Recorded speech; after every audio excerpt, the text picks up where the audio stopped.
ہمارے چینل کو سبسکرائب کریں اور بیل آئیکن دبائیں۔ مسجد کے خطیب و امام علامہ مولانا شعیب رضا صاحب قبلہ، دیگر حاضرین مجلس، السلام علیکم ورحمۃ اللہ وبرکاتہ۔ الحمد للہ رب العالمین، والعاقبۃ للمتقین، والصلاة والسلام علی سید الانبیاء واشرف المرسلین وعلى آلہ الطیبین الطاہرین واصحابہ الہادین المہدیین۔ اما بعد، فقد قال اللہ تبارک وتعالی فی القرآن المجید والفرقان الحمید، اعوذ باللہ من الشیطان الرجیم، بسم اللہ الرحمن الرحیم، ان الذین آمنوا وعملوا الصالحات سیجعل لهم الرحمن ودا۔ قال اللہ تعالی فی موضع آخر، یا ایہا الذین آمنوا اتقوا اللہ وکونوا مع الصادقین۔ آمنت باللہ، صدق اللہ مولانا العظیم، بلغنا رسولہ النبی الامین المتین المکین المختار الکریم، نحن علی ذلک لمن الشاہدین والشاکرین والذاکرین والحافظین والواصفین والحامدین، الحمد للہ رب العالمین۔ سبحانک لا علم لنا الا ما علمتنا انک انت العلیم الحکیم، رب اشرح لی صدری ویسر لی امری واحلل عقدۃ من لسانی یفقہوا قولی۔ ان اللہ وملائکتہ یصلون علی النبی، یا ایہا الذین آمنوا صلوا علیہ وسلموا تسلیما۔ اللہم صل علی سیدنا و مولانا محمد معدن الجود والکرم وآلہ الکرام واصحابہ العظام وابنہ الکریم وبارک وسلم۔ عزیزان ملت اسلامیہ، یہ ہمارے لیے انتہائی سعادت مندی اور خوش بختی کی بات ہے، ہم یہاں پر اللہ کا ذکر اور اس کے حبیب اور ساتھ ہی ساتھ اس کے حبیب کے امتیوں میں جو اللہ کے نیک اور مقبول بندے ہیں ان کا ذکر کرنے کی خاطر یہاں پر جمع ہوئے۔ حدیث قدسی میں اللہ رب العزت اپنے محبوب جناب محمد الرسول اللہ صلی اللہ علیہ وآلہ وسلم کو مخاطب کرتے ہوئے ارشاد فرماتا ہے کہ جب میرا بندہ مجھے تنہائی میں یاد کرتا ہے میں بھی اسے تنہائی میں یاد کرتا ہوں، اور جب میرا بندہ مجھے کسی مجلس میں، کسی محفل میں، کسی جلسے میں، کسی بزم میں لوگوں کے درمیان بیٹھ کر کے جب بندہ مجھے یاد کرتا ہے میں اپنے اس بندے کو اس سے بہترین جماعت یعنی فرشتوں کی جماعت میں یاد کرتا ہوں۔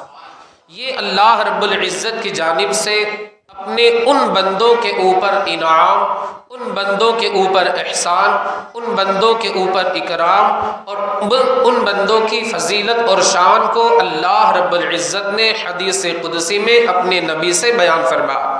حدیث قدسی تو آپ جانتے ہی ہوں گے، جس میں کلام اللہ کا ہو، سننے والے رسول اللہ۔ اللہ رب العزت نے حدیث قدسی میں اسے ذکر فرمایا، اور صالحین کے ذکر کے وقت اللہ اکبر، حضرت سفیان بن عیینہ فرماتے ہیں عند ذکر الصالحین تنزل الرحمہ، جہاں پر اللہ والوں کا ذکر ہوتا ہے، اللہ کے محبوبوں کا ذکر ہوتا ہے، اللہ کے مقرب بندوں کا ذکر ہوتا ہے، اولیاء اللہ کو یاد کیا جاتا ہے، اللہ رب العزت وہاں پر رحمتوں کا نزول فرماتا ہے۔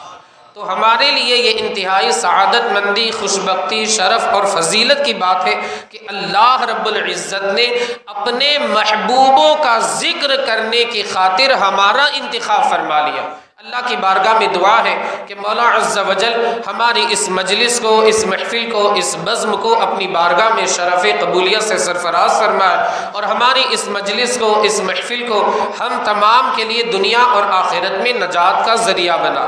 عزیزان ملت اسلامیہ، خطبہ مسنونہ کے بعد میں نے جس آیت کریمہ کی تلاوت کی، پہلی آیت اللہ فرماتا ہے ان الذین آمنوا، بے شک وہ لوگ جو ایمان لائے وعملوا الصالحات، اور صرف ایمان نہیں لائے بلکہ نیک عمل ان لوگوں نے کیا، اچھا عمل کیا، بھلائی کے کام کیے، بھلائی والے امور کو انہوں نے انجام دیا، سَيَجْعَلُ لَهُمُ الرَّحْمَنُ وُدًّا، جب ایمان لائے، اچھا کام کیا، نیک کام کیا، بھلائی کا کام کیا، اچھے امور کو انجام دیا، اور اللہ رب العزت انہیں ان کا اجر عطا نہ فرمائے، ثواب عطا نہ فرمائے، ایسا ہو ہی نہیں سکتا۔ اللہ نے قرآن مقدس میں ان کے تعلق سے آیت کریمہ نازل فرما دی۔ میرا رب فرماتا ہے سَيَجْعَلُ لَهُمُ الرَّحْمَنُ وُدًّا، ان قریب اللہ رب العزت لوگوں کے دلوں کے اندر ان کی محبتوں کو ڈال دے گا۔ حال یہ ہوگا اگر وہ اس زندگی کے اندر اپنی سانسیں لے رہے ہیں، لوگوں کی نظروں میں مقبول ہے، لوگوں کے دلوں میں ان کی جگہ ہے، اور اگر اس دنیا سے چلے جاتے ہیں تب بھی لوگوں کی زبانوں پر ان کے ذکر کو اللہ رب العزت صبح قیامت تک جاری فرما دے گا۔ یہ اللہ رب العزت نے اپنے خاص بندوں کو انعام عطا فرمایا۔ حدیث پاک میں آتا ہے، میرے آقا مصطفیٰ کریم فرماتے ہیں کہ جب اللہ رب العزت اپنی مخلوق میں کسی بندے سے محبت کرتا ہے، جبریل امین کو حکم دیتا ہے اے جبرائیل فلاں بندے سے میں محبت کرتا ہوں، تم بھی اس سے محبت کرو۔ حال یہ ہوتا ہے جبریل امین بھی اس سے محبت کرنے لگ جاتا۔ اتنے پر بس نہیں بلکہ سیدنا جبریل امین آسمان میں جتنی نوری مخلوق ہے، ملائکہ ہے، فرشتے ہیں، ان کے درمیان یہ اعلان فرماتے ہیں اے فرشتوں، اللہ کی جو مخلوق ہے، ہمارے نبی کے جو امتی ہیں، ان میں فلاں ایک بندہ ہے، اللہ رب العزت اس بندے سے محبت کرتا ہے، تم بھی اس سے محبت کرنے لگ جاؤ۔ نتیجہ یہ ہوتا ہے کہ آسمانی جو مخلوق ہے، نورانی مخلوق ہے، فرشتوں کی جماعت ہے، ملائکہ کا جو گروہ ہے، وہ تمام کے تمام اس بندے سے محبت کرنے لگ جاتا ہے، اور جبریل امین جو دنیا کی مخلوق ہے، زمین کی مخلوق ہے، اس مخلوق کے درمیان بھی اعلان کرتے ہیں کہ سنو سنو، اللہ رب العزت فلاں بندے سے محبت کرتا ہے جو نبی کا امتی ہے، مخصوص امتی ہے، اللہ کا مخصوص بندہ ہے، اللہ کا مقرب بندہ ہے، اللہ کا برگزیدہ بندہ ہے، اللہ رب العزت کا قریبی بندہ ہے۔ آسمانی مخلوق اس سے محبت کرتی ہے، خود رب العالمین اس سے محبت کرتا ہے، جبریل امین اس سے محبت کرتا ہے۔ اے لوگو تم بھی اس سے محبت کرنے لگ جاؤ۔ حال یہ ہوتا ہے، نتیجہ یہ ہوتا ہے کہ زمین والے بھی اس سے محبت کرنے لگ جاتے ہیں۔ عزیزان ملت اسلامیہ، ہماری یہ محفل، ہماری یہ مجلس، ہمارا یہ جلسہ، ہماری یہ بزم، ہماری یہ انجمن ذکر غریب نواز جو ہے، یقیناً یہ اللہ کے محبوب بندے کو یاد کرنا ہے، اللہ کے محبوب بندے کا تذکرہ کرنا ہے، اللہ کے محبوب بندے کا ذکر کرنا ہے۔ یقیناً اگر ہم اللہ کے نیک بندے کو ذکر کریں گے، ذکر مصطفیٰ ہو ہی جائے گا۔ اگر ہم کسی محبوب بندے کی یاد منائیں گے، مصطفیٰ کی یاد ہو ہی جائے گی، اور یہ سلسلہ صبح قیامت تک جاری رہے گا۔ اس شعر کی ترجمانی کے ساتھ کہ رہے گا یوں ہی ان کا چرچا رہے گا، رہے گا یوں ہی ان کا چرچا رہے گا، پڑے خاک ہو جائے جل جانے والا۔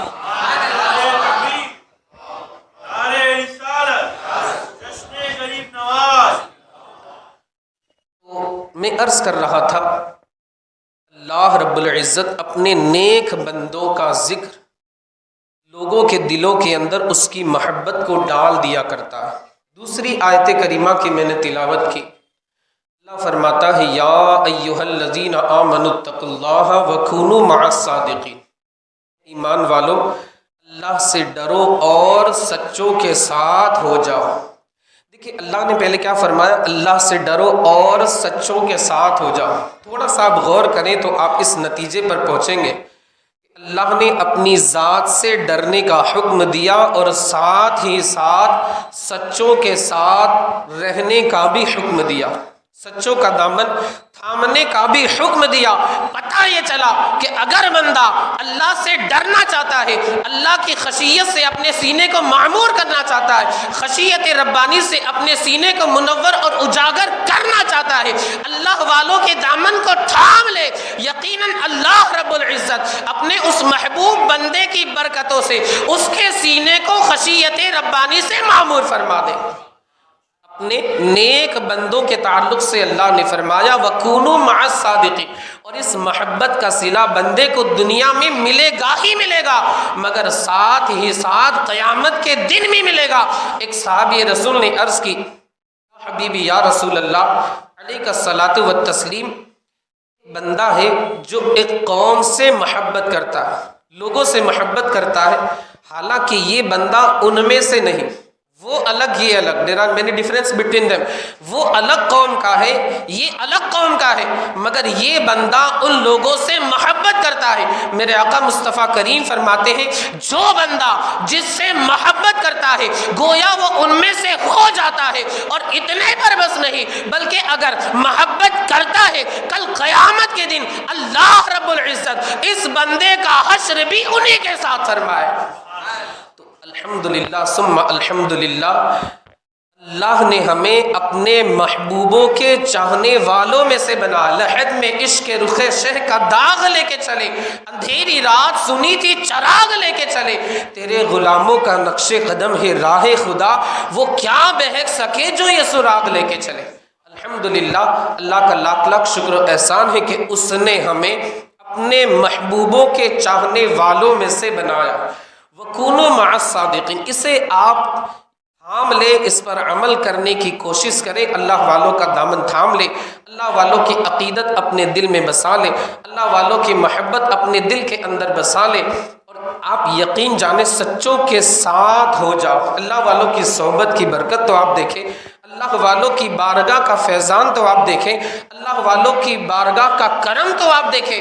آپ حضرات نے نام سنا ہوگا حضرت رابعہ بصریہ رضی اللہ تعالی عنہا، اپنے وقت کی ولیہ، کاملہ ولیہ تھی، عبادت گزار، متقیہ، پرہیزگار، اللہ رب العزت سے ڈرنے والی، نماز کی پابند، روزوں کی پابند، تہجد گزار، ریاضت کی پیکر، عبادت کی پیکر، اللہ کی کثرت کے ساتھ بندگی کرنے والی۔ کہا جاتا ہے کہ اللہ کے کچھ نیک بندے اولیاء کرام ایسے ہوتے ہیں کہ خانہ کعبہ خود ان کے استقبال کے لیے جایا کرتا ہے۔ حضور سیدنا غوث اعظم بھی انہی میں سے ہیں۔ میرے امام فرماتے ہیں سارے اقطاب جہاں کرتے ہیں کعبے کا طواف، کعبہ کرتا ہے طواف در والا تیرا۔ یہ ہمارے حضور غوث اعظم کی شان۔ حضرت سیدتنا رابعہ بصریہ رضی اللہ تعالی عنہا کو بھی یہ فضیلت حاصل تھی کہ آپ کے استقبال کے لیے خانہ کعبہ آیا کرتا تھا۔ ان کی بارگاہ میں ایک شخص آیا چوری کے ارادے سے، ٹولا، مگر اسے مصلی ملا، تسبیح ملی اور وضو کا برتن ملا۔ حضرت رابعہ بصریہ نے دیکھ لیا، پوچھا کچھ ملا؟ کہا کچھ نہیں ملا۔ کچھ ہوگا تو ملے گا۔ اس بندے نے کہا کچھ تھا ہی نہیں تو کچھ میں نے نہیں پایا، کچھ موجود نہیں تھا تو مجھے نہیں ملا۔ حضرت رابعہ بصریہ فرماتی ہے اگر تو کچھ چاہتا ہے تو ایک کام کر، وضو بنا کر کے 2 رکعات ادا کر لے، بہت کچھ تجھے مل جائے گا۔ کیا فرماتی ہے؟ وضو بنا اور اللہ کی بارگاہ میں 2 رکعات ادا کر، 2 گانا ادا کر۔ وہ بندہ سوچتا ہے کہ ظاہری طور پر تو کچھ نہیں ملا، چلو ان کی بات مان لیتے، حالانکہ اس کا یہ ارادہ نہیں تھا کہ مجھے کچھ مل جائے، وہ تو چور تھا، اس کا کام تو چوری کرنا تھا، بس اسے تو پیسے، روپے پیسے وغیرہ سے مطلب تھا۔ وہ بندہ گیا، وضو بناتا ہے، 2 رکعات ادا کرنے کے ارادے سے، نیت سے، قصد سے کھڑا ہو جاتا ہے۔ ادھر اللہ کی ولیہ حضرت سیدتنا رابعہ بصریہ رضی اللہ تعالی عنہا اپنے سر کو سجدے میں رکھ دیتی ہے، اللہ کی بارگاہ میں دعا کرتی ہے، اے اللہ میں نے تو اسے تیری بندگی کا حکم دیا ہے، تیری ریاضت کا حکم دیا ہے، رابعہ بصریہ کی لاج تیرے ہاتھ میں ہے، اے اللہ تو اسے اپنا نیک بندہ بنا دے، تو اسے متقی بنا دے، تو اسے پرہیزگار بنا دے، تو اسے راہ راست پر چلا دے، تو اسے سیدھی راہ دکھا دے۔ رابعہ بصریہ کی لاج تیرے ہاتھ میں ہے، میری دعا کو اس کے حق میں قبول فرما۔ ادھر یہ دعا کر رہی تھی، تہجد کا وقت ہوتا ہے، کمرے کا دروازہ کھلا، حضرت سیدتنا رابعہ بصریہ کیا دیتی ہے؟ کہا تو تھا کہ 2 رکعت پڑھنا، ملا مگر اس بندے کو رابعہ بصریہ کے حکم پر عمل کرتے ہوئے 2 رکعت کے اندر اتنا لطف آتا ہے، اتنا مزہ آتا ہے، اتنی حلاوت آتی ہے کہ 2 رکعت پر اب دل نہیں مانتا، دل کہتا ہے اور 2 رکعت پڑھ، پھر 2 رکعت پڑھتا ہے، دل کہتا ہے ارے دل نہیں بھرا، 2 رکعت اور پڑھتے ہیں، 6 ہو جاتی ہے، پھر 2 رکعت پڑھتا ہے، دل نہیں مانتا اب تو یہیں پر رہنا ہے، پھر 2 رکعت پڑھتا ہے، 8 ہوتی ہے، 12 ہوتی ہے، 16 ہوتی ہے، 20 ہوتی ہے۔ تہجد کے وقت حضرت رابعہ بصریہ جس کمرے میں وہ نماز پڑھ رہا تھا، کمرے کے دروازے کو کھولتی ہے، حالانکہ 2 رکعت کا کہا تھا، 5 منٹ کی بات تھی، وہ بندہ حضرت رابعہ بصریہ کو لگا کہ وہ بندہ غفلت کی نیند سو رہا ہوگا، مگر حضرت رابعہ بصریہ نے کیا دیکھا، اس نتیجے پر پہنچی کہ یہ بندہ رات بھر اللہ کی عبادت میں مشغول رہا، نمازیں پڑھتا رہا، کیا دیکھتی ہے کہ وہ بندہ اپنا سر سجدے میں رکھ کر کے اللہ کی عبادت میں مشغول تھا۔ یہ اس بندے کا حال کہ ایک مرتبہ اللہ کی نیک بندی نے دعا کر دی، عبادت میں اس کا دل لگ گیا، تھوڑی دیر کے لیے وہ بندہ اللہ کی نیک بندی کی بارگاہ میں رہا، اللہ نے اسے اپنی ایک نیک بندی کا ایسا فیضان عطا فرمایا، ایسا اس بندے پر کرم فرمایا کہ اس بندے کو ہمیشہ کے لیے نمازی بنا دیا۔ یہ اللہ والوں کی بارگاہ میں جانے کا فیضان۔ الحمدللہ ہم عقیدت کے ساتھ جاتے ہیں، کچھ لوگ جو ہے وہ ہم پر اعتراض کرتے ہیں کہ یہ لوگ جاتے ہیں شرک کرتے، بدعت ہے، معاذ اللہ، استغفر اللہ، حالانکہ کوئی مومن اس کا یہ ارادہ نہیں ہوتا کہ بذات یہی عطا کرتے ہیں اللہ کی عطا کے بغیر، معاذ اللہ، استغفر اللہ۔ ایک عام بندہ جو ہے کم پڑھا لکھا وہ بھی ایسا عقیدہ نہیں رکھتا، بلکہ سنی اگر عقیدہ رکھتا ہے، اہل سنت و جماعت سے تعلق رکھنے والا، اس کا عقیدہ یہی ہوتا ہے کہ دینے والی ہے ذات اللہ کی، دینے والی ہے ذات اللہ کی، پر دلانا میرے حضور کا ہے۔ یہ تو ہمارے امام نے ہمیں سکھا، رب ہے معطی، یہ ہے قاسم، رزق اس کا ہے، کھلاتے یہ ہے، ٹھنڈا ٹھنڈا میٹھا میٹھا پیتے ہم ہیں، پلاتے یہ ہے، قصر دنا تک ان کی رسائی، آتے یہ ہے، جاتے یہ ہے۔ یہ ہمارے امام اہل سنت، امام عشق و محبت حضور اعلیٰ حضرت الشاہ امام احمد رضا خان فاضل بریلوی نے ہمیں یہ عقیدہ سکھایا، یہ اعتقاد سکھایا کہ دینے والی ذات جو ہے وہ اللہ کی ہے، پر اگر ملتا ہے مصطفیٰ کے وسیلے سے ہمیں ملا کرتا ہے، مصطفیٰ جان رحمت کے وسیلے سے اللہ ہمیں عطا فرماتا۔ عزیزان ملت اسلامیہ، حضور سیدنا خواجہ غریب نواز رضی اللہ تعالیٰ، ابھی ہم ان کا بھی ذکر کرتے ہیں۔ ایک شخص جو کہ لشکر کے اندر سپاہی کی حیثیت سے شریک ہے، نوجوان حافظ قرآن، اس وقت کا جو بادشاہ تھا وہ بیمار ہو گیا، طاعون پھیل گیا، اور لشکر جو تھا اس کے اندر بھی طاعون کی بیماری پھیل گئی، لوگ جو تھے ہزاروں کی تعداد میں لقمۂ اجل بن گئے، انتقال کر گئے، شہادت کی موت انہیں حاصل ہو گئی، شہادت کے درجے پر فائز ہو گئے، شہادت کے منصب پر فائز ہو گئے، جام شہادت انہوں نے نوش کر لیا۔ اللہ اکبر! یہ جو حافظ قرآن نوجوان جو تھا اس لشکر کے اندر شریک نہیں تھا، دور دراز کے علاقے میں تھا۔ جب پتا چلا کہ بادشاہ کے لشکر کے اندر بیماری پھیلی ہے، طاعون پھیلا ہے، لوگ جو ہے جام شہادت نوش کر رہے ہیں، اس دنیا کو رخصت کر کے اس دنیا سے، دار فانی سے دار بقا کی جانب کوچ کر رہے ہیں، اس حافظ قرآن جو کہ نوجوان تھا، اس کے دل میں ایک امید جاگتی ہے، چلو ہم جا کر کے بادشاہ سلامت سے ملاقات کر لیتے۔ بادشاہ کو پتا چلا کہ وہ نوجوان اور اس کے کچھ ساتھی میرے پاس آ رہے ہیں، بادشاہ نے اپنے فوجی دستے کو بھیجا کہ سختی سے انہیں روک دیا جائے، انہیں ممانعت کر دی جائے کہ ہرگز ہمارے لشکر میں ہمارے پاس آنے کی ضرورت نہیں ہے، بس دعا کرے، اللہ شافی ہے، اللہ کافی ہے، اللہ کی ذات شفا دینے والی ہے، اللہ کی ذات کفایت کرنے والی ہے، بس دعا کرے۔ اب فوجی جو تھا اس کا دستہ اس نوجوان حافظ قرآن کے پاس اور اس کے ساتھیوں کے پاس وہ فوجی دستہ پہنچتا ہے، کہا کہ بادشاہ سلامت کا حکم ہے،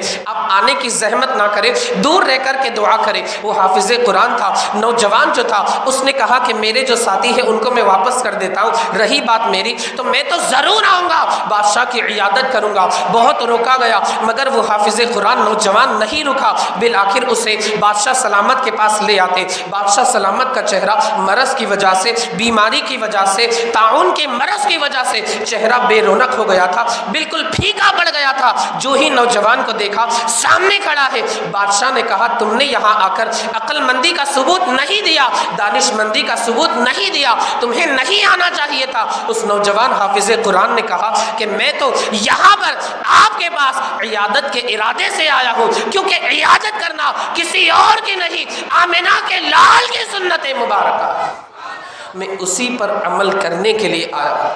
یہاں پر مجھے ایک بات یاد آئی، حدیث پاک میرے آقا مصطفیٰ کریم فرماتے ہیں کہ جو بندہ اپنے کسی مومن بھائی کی عیادت کے لیے گیا، اگر صبح کے وقت گیا تو شام تک 70,000 فرشتے اس کے لیے مغفرت کی دعا کرتے ہیں، اور اگر شام میں وہ بندہ گیا، رات میں گیا تو صبح تک 70,000 فرشتے اس کے لیے مغفرت کی دعا کرتے ہیں۔ اور اگر وہ بندہ انتقال کر جائے، خلوص سے عیادت کرنے والا، اخلاص کے ساتھ مقصد کے ارادے سے عیادت نہ کی جائے، یہ بندہ جس نے اپنے مومن بھائی کی عیادت کی اللہ کی رضا حاصل کرنے کے لیے، میرے آقا مصطفیٰ کریم فرماتے ہیں اگر یہ بندہ انتقال کر جائے گا تو اللہ رب العزت اس بندے کے لیے جنت میں خصوصی محل تعمیر فرمائے۔ اس بندے کے لیے اللہ رب العزت جنت کے اندر خصوصی باغ اور محل تعمیر فرمائے۔ یہ اس بندے کی فضیلت جو اپنے کسی مومن بھائی کی عیادت کرے۔ عزیزان ملت اسلامیہ، میں عرض کر رہا تھا کہ وہ جو نوجوان حافظ قرآن تھا بادشاہ کے دربار میں پہنچتا ہے، بادشاہ نے کہا آپ نے یہاں آ کر عقل مندی کا ثبوت نہیں دیا۔ اس نوجوان نے کہا کہ میں تو اپنے نبی کی سنت عیادت کو پورا کرنے کے لیے آیا، اپنے نبی کی سنت کی تکمیل کے لیے آیا ہوں۔ اب اس نوجوان حافظ قرآن نے کہا آپ ایک کام کریں، تھوڑا سا پانی منگوا لیں۔ پانی لایا گیا، اس حافظ قرآن نے اس میں کچھ پڑھ کر کے دم کیا اور کہا کہ اس میں وافر مقدار میں پانی ملا دیا جائے اور پورے لشکر والوں کو پلا دیا جائے۔ اس پانی کو، وافر مقدار میں جو پانی تھا، یعنی تھوڑے سے پانی کو زیادہ پانی میں ملانے کا جو کام تھا اسے پورا کیا جانے لگا۔ اس کام کو پائے تکمیل تک پہنچانے کی لوگ کوشش کرنے لگے۔ ادھر یہ بندہ اپنے سر کو سجدے میں رکھ دیتا ہے، اللہ کی بارگاہ میں دعا کرتا ہے اے مولا میں نے تو تیرا کلام پڑھ کے اس پانی کے اوپر دم کیا ہے، میں تو گناہ گار ہوں مگر تیرا کلام سچا ہے، تیرے کلام کی برکت سے ان لوگوں کو شفایا فرما دے، ان کی بیماری کو دور فرما دے، ان کے مرض کو دور فرما دے۔ اللہ اکبر، وہ حافظ قرآن سجدے میں سر رکھ کر کے اللہ کی بارگاہ میں دعا کر رہا ہے، ادھر لشکر کو پانی پلایا گیا، بادشاہ کو پانی پلایا گیا۔ دنیا نے دیکھا، زمانے نے دیکھا، لوگوں نے دیکھا، جو ہی لشکر نے پانی پیا اس پانی کی برکت سے، کلام الہی کی برکت سے اللہ نے پورے لشکر کو بیماری سے شفایا فرما دیا۔ یہ کلام الہی کی برکت اور اس ولی کامل کی تلاوت کی عظمت، تلاوت قرآن مقدس کی برکت اور اس ولی کی زبان اقدس سے چکے اللہ کے کلام کے کلمات نکلے تھے، اللہ نے ان کو ایسا مؤثر بنایا کہ چشم زدن کے اندر پورے لشکر کو اس بیماری سے شفایا فرما دیا۔ اب جو بادشاہ تھا نے کہا کہ ہم آپ کا شکریہ ادا کرتے۔ دیکھیں اللہ والے جو ہیں وہ تعریف سے پھولتے نہیں ہیں، اللہ والے جو ہوتے ہیں معاذ اللہ یہ نہیں کہنا چاہیے لیکن پھر بھی ایک سمجھانے کے لیے کہ تعریف سے وہ خوش نہیں ہوتے۔ انہوں نے کیا کہا کہ آپ یہ کہہ کر اجر کو ضائع نہ کریں، آپ اگر شکر ادا کرتے ہیں تو کسی اور کا نہیں رب العالمین کا شکر ادا کریں، اور ایک کام کریں پورے لشکر کو حکم دیں کہ اللہ نے جو انہیں بیماری سے شفایا فرمایا ہے اس کے شکرانے میں اللہ کی بارگاہ میں 2 رکعت نماز ادا کریں۔ یہ اللہ والوں کی شان کہ اللہ والے جو ہوتے ہیں وہ اپنی تعریف سے خوش نہیں ہوتے اور نذرانے وغیرہ کا تقاضا اور مطالبہ نہیں کرتے، بلکہ اگر کسی چیز کا حکم دیتے ہیں تو اللہ کی بارگاہ میں اپنے سر کو جھکانے کا حکم دیتے ہیں۔ تھوڑی دیر کے اندر 20,000 کا لشکر اپنے سر کو سجدے میں رکھ کر اللہ کی بارگاہ میں جھکا ہوا تھا۔ یہ اللہ والوں کی شان۔ عزیزان ملت اسلامیہ، جانتے یہ نوجوان کون تھا؟ یہ حافظ قرآن کون تھا؟ یہ نوجوان آگے چل کر کے اس کی شادی ہوتی ہے، اللہ اسے بیٹا عطا فرماتا ہے۔ اس کا نام غیاث الدین تھا، بیٹے کا نام معین الدین رکھا جاتا ہے۔ شروع میں تو معین الدین تھا، ویسے تو پیدائشی ولی تھا، مادر زاد ولایت کے منصب پر فائز تھا۔ یہ وہی معین الدین ہے جسے آج دنیا تاجدار ہندوستان کے نام سے یاد کرتی ہے۔ یہاں تک کہا جاتا ہے کرسی پر کوئی بھی بیٹھے، راجا تو میرا خواجہ۔ یہ معین الدین جو ہے، یہ انہی جو حافظ قرآن، نوجوان حافظ قرآن سید غیاث الدین کے صاحبزادے تھے۔ وہ جو نوجوان تھے وہ حضور خواجہ دانا کے والد گرامی تھے۔ میں عرض یہ کرنا چاہتا ہوں، باپ اگر نیک ہو، ہونے والی اولاد جو ہے وہ غوث اعظم ہوا کرتی ہے۔ باپ اگر نیک ہو، ہونے والی اولاد جو ہے وہ خواجہ معین الدین چشتی ہوا کرتی ہے۔ باپ اگر نیک ہو، ہونے والی اولاد جو ہے محبوب الہی خواجہ نظام الدین اولیاء ہوا کرتی ہے۔ باپ اگر نیک ہو، ہونے والی اولاد خواجہ قطب الدین بختیار کاکی ہوا کرتی ہے۔ باپ اگر نیک ہو، ہونے والی اولاد علاء الدین علی احمد صابر کلیری ہوا کرتی ہے۔ باپ اگر نیک ہو، ہونے والی اولاد قطب صورت شہنشاہ صورت سید جمال الدین خواجہ دانا ہوا کرتی ہے۔ اب ہو سکتا ہے کوئی اعتراض کرے، کوئی یہ کہے کہ آج کل اتنے پائے کے بزرگ ہونا کسی کے یہاں بہت مشکل ہے جو غوث اعظم کے درجے کو پہنچ جائے۔ یقیناً ہم بھی مانتے ہیں کہ ہم غوث اعظم کے قدم کی دھول کے کروڑویں حصے کے برابر بھی نہیں ہو سکتے، اللہ اکبر، ہم اس کو مانتے ہیں، لیکن ہم اتنا تو ضرور مانیں گے کہ اگر باپ نیک ہو، باپ اگر نیک ہو، ماں اگر نیک ہو، ان کے یہاں ہونے والی اولاد غلام غوث ہوگی، ان کے یہاں ہونے والی اولاد غلام خواجہ ہوگی، ان کے یہاں ہونے والی اولاد جو ہے غلام نظام الدین ہوگی، ان کے یہاں ہونے والی اولاد خواجہ دانا کے غلاموں میں سے ہوگی، اور ان کے یہاں جب بچہ سوئے گا تو یہی کہے گا میں سو جاؤں یا مصطفیٰ کہتے کہتے کھلے آنکھ صلی اللہ کہتے کہتے۔ اگر یہ گھر کا ماحول، تربیت اگر ماں باپ کی اچھی رہی، ان کا خود بھی نیک ہونا ضروری ہے، کیونکہ ماں باپ کا اثر بچے کی زندگی میں ضرور پڑتا ہے۔ تو پہلے خود نیک ہو، ماں نیک ہو، باپ نیک ہو، تو ہونے والی اولاد عاشق رسول ہوگی یقیناً۔ پہلے خود کا نیک ہونا ضروری ہے۔ آج کل ایسا ہوتا ہے کہ جیسے امید قائم ہوئی، مولانا کے پاس، عالم صاحب کے پاس، مفتی صاحب کے پاس آ گئے، کہا ذرا دعا کر دے بچہ صحیح سلامتی کے ساتھ ہو جائے۔ اچھی بات ہے، دعا کرنی چاہیے، مگر ساتھ ہی ساتھ اس دعا کے بارے میں بھی کہنا چاہیے کہ میری آنے والی نسلیں تیرے عشق ہی میں مچلے، انہیں نیک تم بنانا مدنی مدینے والا۔ صحت کے ساتھ، سلامتی کے ساتھ اولاد ہو جائے، اس کی دعا کرنی چاہیے، مگر ساتھ ہی ساتھ اس دعا کا بھی ہونا ضروری ہے کہ آپ ان عالم صاحب سے، پیر صاحب سے، مفتی صاحب سے، مولانا صاحب سے، امام صاحب سے ضرور یہ بھی دعا کرائے کہ میری اولاد جو ہو وہ عاشق رسول ہو، نمازی ہو، دین کی خدمت کرنے والی ہو، عشق رسول میں مچلنے والی ہو، عشق رسول میں سرشار رہنے والی ہو۔ عزیزان ملت اسلامیہ، یہ خواجہ غریب نواز والد گرامی حضرت سید غیاث الدین رضی اللہ تعالیٰ عنہ کی کرامت کہ آپ نے پانی پر کلام الہی کو دم کر کے دیا، اللہ نے کلام الہی کی برکت سے اور اپنے اس نیک بندے کے صدقے میں پورے لشکر کو اس بیماری سے شفایا فرما دیا۔ جب خواجہ معین الدین کی والدہ ماجدہ طیبہ طاہرہ ام الورا جن کا لقب تھا، فرماتی ہیں کہ جب سے معین الدین کے جسم میں جان کو ڈالا گیا، روح کو ڈالا گیا، 120 دن کے عرصے میں جان کو ڈالا جاتا، فرماتی ہے جب سے معین الدین کے جسم کے اندر جان کو ڈالا گیا، روح کو ڈالا گیا، میں خود اپنے کانوں سے سنتی ہوں کہ آدھی رات سے لے کر کے صبح تک معین الدین کی زبان سے لا الہ الا اللہ کی صدائیں آتی تھی۔ یہ آپ کرامت تو دیکھیں، بچپن ہی سے اللہ نے غریب نواز کو مادرزاد ولی بنایا تھا، مادرزاد ولایت کے منصب پر فائز فرمایا۔ جب ولادت ہوئی میں نے دیکھا کہ نورانی صورتوں والے میرے سامنے ہزاروں لوگ موجود ہیں۔ میں نے ان لوگوں کو اس سے پہلے کبھی نہیں دیکھا تھا۔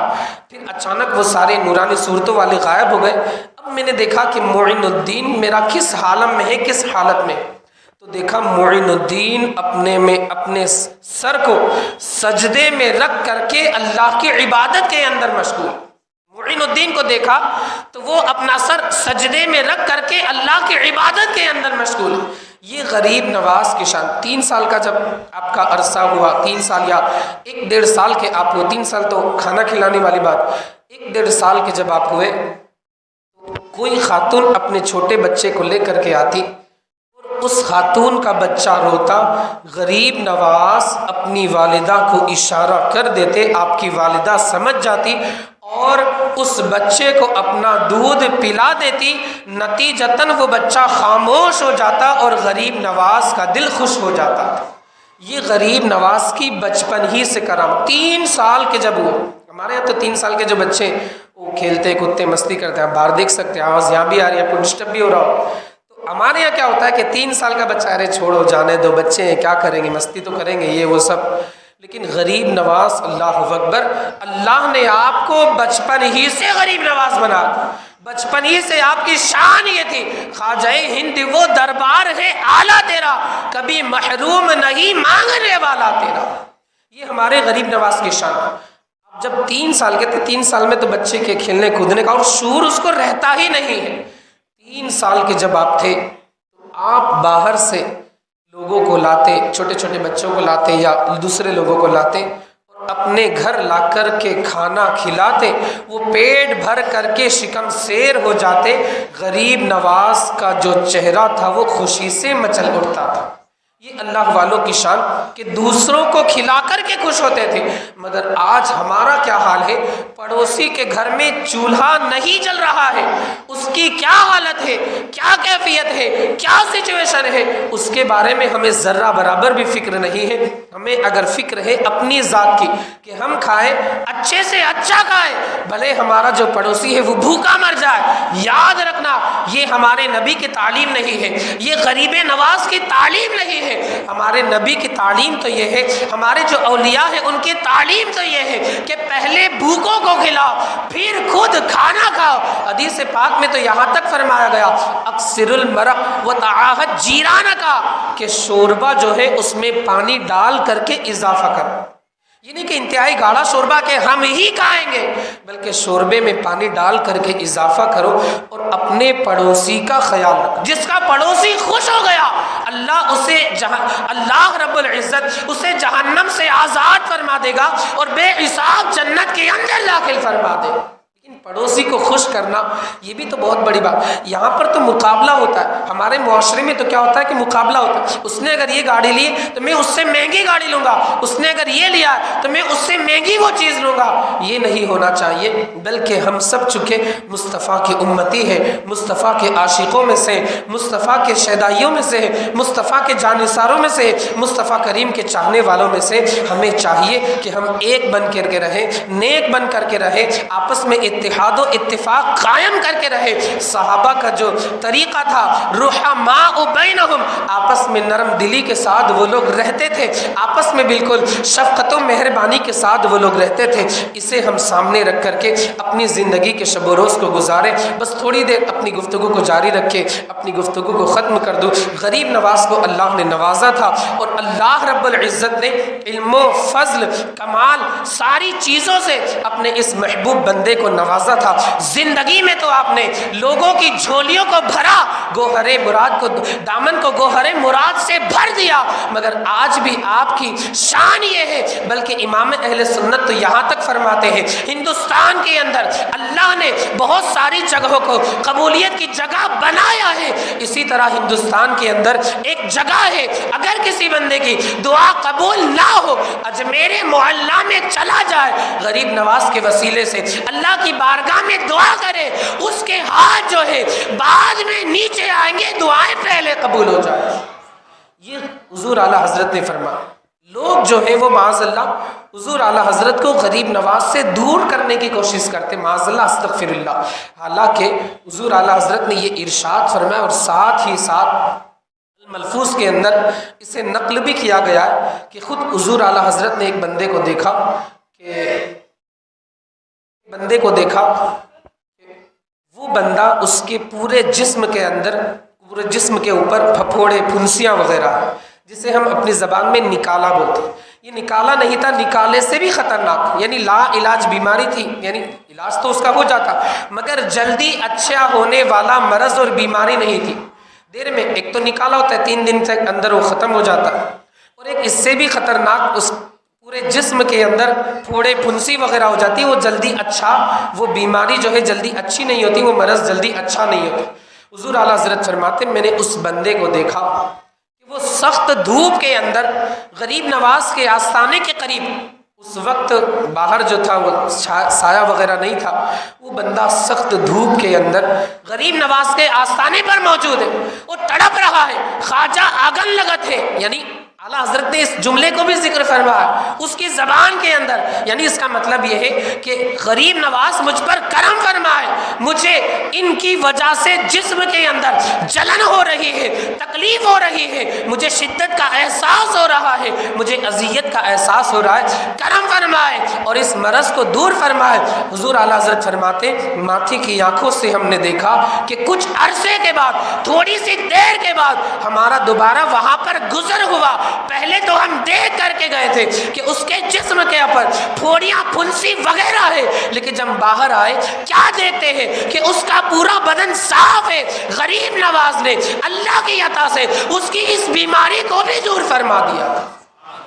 یہ غریب نواز کی کرامت، جب بندہ اگر عقیدت کے ساتھ مانگتا ہے غریب نواز اسے یقیناً عطا فرماتا۔ اورنگزیب عالمگیر علیہ الرحمہ دربار میں حاضری دینے کے لیے وہ بھی اللہ کے ولی تھے، غریب نواز کے آستانے پر گئے تو غریب نواز کا آستانہ تو ایسا ہے کہ اپنے وقت کا بادشاہ بھی آپ کی بارگاہ میں حاضری دیتا ہے۔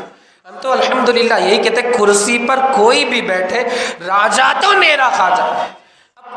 اورنگزیب عالمگیر علیہ الرحمہ اپنے دور کے بادشاہ تھے، جہانگیر عالمگیر ان کا لقب بھی تھا۔ غریب نواز کے آستانے پر حاضری دینے کے ارادے سے گئے، داخل ہونے سے پہلے ایک بندے کو دیکھا کہ وہ اندھا ہے، آنکھیارا نہیں، اسے کچھ نظر نہیں آتا، اندھا ہے، بلائنڈ جسے کہا جاتا ہے، اس کو بالکل دکھائی نہیں دیتا، اور وہ بندہ آنکھ مانگ رہا ہے، خواجہ مجھے آنکھ عطا فرما دے۔ اورنگزیب عالمگیر علیہ الرحمہ نے پوچھا کتنے سال سے مانگ رہے ہو؟ کہا حضور 12 سال سے مانگ رہا ہوں، ابھی تک نہیں ملا۔ اورنگزیب عالمگیر علیہ الرحمہ نے فرمایا میں اندر حاضری دینے جا رہا ہوں، باہر آ کر کے دیکھتا ہوں، اگر تجھے آنکھ نہیں ملی تجھے قتل کر دوں گا۔ کیا مقصد تھا کہ یہ بندہ 12 سال سے مانگ رہا ہے، اسے نہیں ملا، مطلب اس بندے کے مانگنے کے اندر کمی، دل سے نہیں مانگ رہا، عقیدت کے ساتھ نہیں مانگ رہا۔ اب یہ حضور اورنگزیب علیہ الرحمہ اندر آئے، حاضری وغیرہ دی۔ جب حاضری دینے میں بہت زیادہ وقت نہیں، بہت تو آدھا گھنٹہ پونا گھنٹہ حاضری دے کر کے باہر گئے۔ اب اس فقیر کو تلاش کیا تو کیا دیکھتے ہیں، اس فقیر کو آپ جب گئے تھے تو اندھا پن کے حالت میں دیکھ کر کے گئے تھے، لیکن جب حاضری دے کر کے نکلے تو اللہ رب العزت نے غریب نواز کے صدقے میں اس کی دونوں آنکھوں کو روشن فرما دیا تھا۔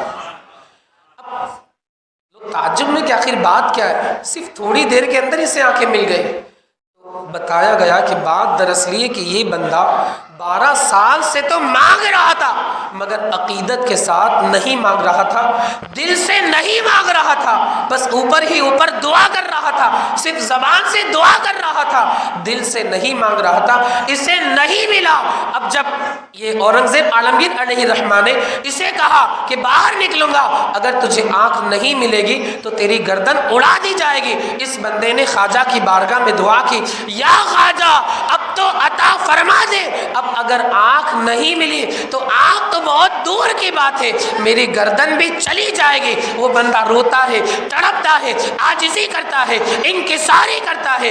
ظاہر سی بات ہے وہ غریب نواز ہے، غریب آئے ہیں تیرے در پر، غریب نواز کرو، غریب کرم نوازی میرے غریب نواز۔ ان کی بارگاہ میں اگر بندہ تڑپ کر کے دعا کرتا ہے، مچل کر کے دعا کرتا ہے، التجا کرتا ہے، میرے غریب نواز سنتے ہیں، تھوڑی دیر کے اندر غریب نواز اسے دونوں آنکھیں عطا عطا فرما دیتے ہیں۔ ہمارا یہی عقیدہ ہے کہ اللہ نے عطا فرمایا اور غریب نواز کے وسیلے سے عطا فرمایا۔ ہم اہل سنت و جماعت کا یہی عقیدہ ہے، اور ایک عام بندہ بھی یہی عقیدہ رکھتا ہے، لیکن کچھ لوگ جو ہے وہ، میں نے اس سے پہلے بھی بتایا، الزام دینے کی کوشش کرتے ہیں، تو ان کی باتوں میں آپ نہ آئیں۔ ان کے وسیلے سے اللہ کی بارگاہ میں دعا کریں، یا ان کی بارگاہ میں بھی آپ دعا کر سکتے ہیں۔ بس ہمارا یہی عقیدہ ہو، نیت یہی ہو کہ عطا کرنے والی ذات اللہ رب العزت کی ہے، اور جو وسیلے سے ہمیں ملتا ہے وہ غریب نواز کے یا جو دوسرے اولیاء کرام ہیں، انبیاء کرام ہیں، ان کے وسیلے سے ہمیں ملتا ہے۔ مولا عز و جل ہمیں آپ کو اور ساری دنیا کے خوش عقیدہ مسلمانوں کو ان اولیاء کرام کی تعلیمات کے مطابق زندگی کے شب و روز گزارنے کی توفیق رفیق عطا فرمائے۔ بولنے میں، بیان کرنے میں مجھ سے کچھ غلطی ہو گئی ہو، اس کے تعلق سے میں استغفار کرتا ہوں۔ استغفر اللہ ربی من کل ذنب واتوب الیہ۔ انداز بیان اگرچہ بہت شوق نہیں ہے، شاید کہ تیرے دل میں اتر جائے میری بات۔ نکالی سینکڑوں نہریں کے پانی کچھ تو کم ہوگا، مگر پھر بھی میرے دریا کی طغیانی نہیں جاتی۔ وما علینا الا البلاغ۔ بس ایک تھوڑا سا چھوٹا سا اعلان سماعت فرمائے۔ مصباحی مشن بروچ بروڈا سورت میں بھی ماشاءاللہ اس کی کئی شاخیں ہیں، اس کے زیر اہتمام ہمارا یہ پروگرام ماشاءاللہ سجا، اس کا انعقاد ہو۔ آپ بے فکر رہیں، چندے وغیرہ کے بارے میں نہیں کہا جائے گا، بس آپ حضرات سے میری چھوٹی سی گزارش ہے کہ آپ اس مشن کو پہچانیں، اور پہچاننے کے ساتھ ساتھ اسے آپ اپنا سمجھیں۔ الحمدللہ اہل سنت و جماعت مسلک اعلیٰ حضرت کے ماننے والوں کا یہ مشن ہے، آپ اس کا سپورٹ کریں۔ ماشاءاللہ شہر سورت کے اندر تقریباً اس فتنے کے دور میں، معاذاللہ آپ حضرات تو سنتے ہوں گے، ہماری جو قوم کی نوجوان بچیاں ہیں وہ غیروں کے ساتھ بھاگ رہی ہیں۔ اس دور میں وقت کی پکار پر لبیک کہتے ہوئے آپ کے شہر سورت میں اس مشن نے ایک نہیں، دو نہیں، بلکہ تقریباً 6-7 مدرسے قائم کر دی۔ الحمدللہ عنایت اللہ شاہ باوا جو قاضی کا میدان 23 نمبر کی اسکول، اس کے سامنے بھی ماشاءاللہ وہاں پر مدرسہ چلتا ہے، قادری مسجد کے پاس چلتا ہے، سگرام پورے میں چلتا ہے، اس طرح تقریباً 6-7 مدرسے اس مشن کے انڈر میں چلتے ہیں۔ اور اب تو ایک بہت بڑا ماشاءاللہ پروجیکٹ ایک آنے والا ہے کہ ممبئی سے لے کر یا واپس سے لے کر کے تقریباً بروڈا تک، بلکہ احمد آباد تک اتنا بڑا یتیم خانہ آج تک بنا ہی نہیں جو الحمدللہ مصباحی مشن بنانے جا رہا ہے۔ تقریباً 15-20 کروڑ کا خرچہ ہے۔ تو چندے وغیرہ کے اعلان نہیں، بس آپ حضرات سے گزارش ہے کہ اس مشن کا سپورٹ کریں، اس مشن کا ساتھ دیں، اس مشن کو اپنا سمجھیں، اور اس مشن کے حق میں دعا کریں، اور جتنی بھی سنی تنظیمیں ہیں سب کے لیے دعا کریں، مدارس کے لیے دعا کریں۔ اللہ رب العزت سب کو دین دنارا چوگنا ترقی عطا فرمائے، اور ان باطل فرقوں سے ہماری اور ہماری قوم کی حفاظت فرمائے۔ وآخر دعوانا ان الحمد للہ رب العالمین۔